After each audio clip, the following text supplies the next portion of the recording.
Karina, and I'm an SLPA who makes videos for other SLPAs, and I'm also a mommy, so I make my speech content for my mommies to share. If you are new to my channel, then hi, I just want to quickly share that I am an SLPA who works in the school setting, and right now that the school year is coming to a close, I'm very excited for the summer break because I do get it off and I do not have to work.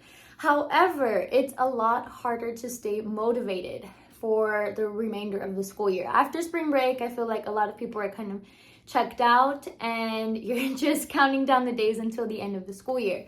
Now, this in no way means that I do not love my job, because I do. I like to work with all of my kids. I work with students from pre-K all the way up to 12th grade. So I have a big variety of kids and we have so many goals that we work on, right? But very difficult to kind of see that end of the school year, especially, you know, when you get a taste of the summertime and the nice weather. My point is, it's very hard to still focus, right? You're waiting for all those days to come so that you can just enjoy all that time doing what you want to do. It's also very easy to get sucked into like this negativity, especially as a SLPA. I say that because if you know, the school setting, you know, always changes their scheduling, which is fine. I understand, you know, testing or people are absent, there's field trips, there's so much going on at the school level that you can't control. And it would be nice, you know, if you could make the ideal schedule and have it work every single time, but that's just not what happens. It's the nature of the job. So I kind of want to share some tips for you all to stay positive for the remainder of the school year. I know these are things that I try to implement, so I'm sharing with you all. And the first one being focus on what you can control. Like I just briefly mentioned, the scheduling is not something you can control, so don't focus on that. Don't focus on the kids being absent and thinking of all their makeup times that you're gonna have to get in. Don't focus on, you know, the testing schedules and how many days they're gonna be testing. Like, focus on what you can control, and that may be getting the most out of your speech sessions. Focus on getting those little wins that are not testing and making the most progress out of the times that you can see them, you know? I know for me, this school year, the biggest goal and the biggest accomplishment I have done is really looking at the data and seeing if they've been making progress.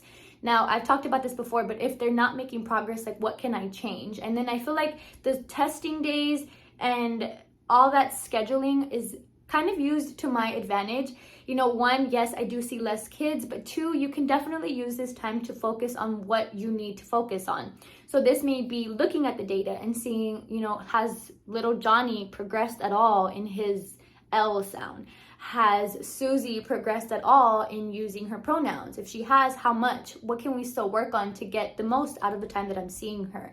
And then also really focus on that interaction with your SLP supervisor, because I think, you know, this time that you're not seeing every single student on your caseload, especially with testing and stuff as the end of the year comes, you know, into play, I think you should really sit down and write down questions that you may have for your SLP, or see if you can observe. See if there's something that you want to learn more about, and really use that time for yourself, you know, to get to know your SLP better or build that relationship with them. There's always something else that you can focus on, especially with all this time being used, you know, like I mentioned, testing and field trips. There's a lot of end of the school year fun, you know. I know it's hard to stay organized for the remainder of the year, especially because it's just on our minds. Summer, summer, summer. It's in our heads.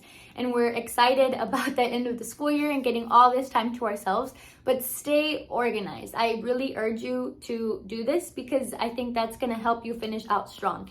I say it's hard because I understand, like with your papers, if you have your goals sheets in a binder, or if you have your activities that you've printed out and stuff, it's hard to stay on top of it because it's the end of the school year. People typically tend to get lazy because, you know, you've been doing this for so long, for so many months. But if you stay organized, it'll make it that much easier to finish out the school year strong. I promise you. Organization is still super important to not lose your mind, right? You don't want to be shuffling through all of these papers at the very end of the school year, because it's just going to make your job a little bit more harder.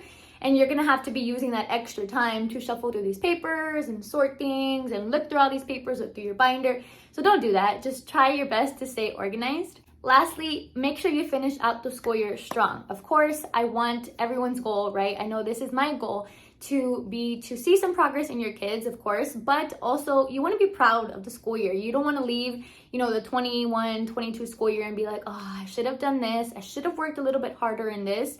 I understand there's always room for progress and for you to want to be better, but you always want to finish out strong. That way you can really enjoy your summer break and not kind of look back and regret some moments. Those are all the tips I have for you all. I really, really hope you tried to implement these things for the end of the school year. It's just some motivation for you all because I know I need it. I know these are things that I try to do every single year, and I feel like every year that I finish, I'm getting better and better. So if you found these things helpful, please make sure to give my video a like and subscribe to my channel. It will mean so much to me, and I will catch you all in my next one. Bye.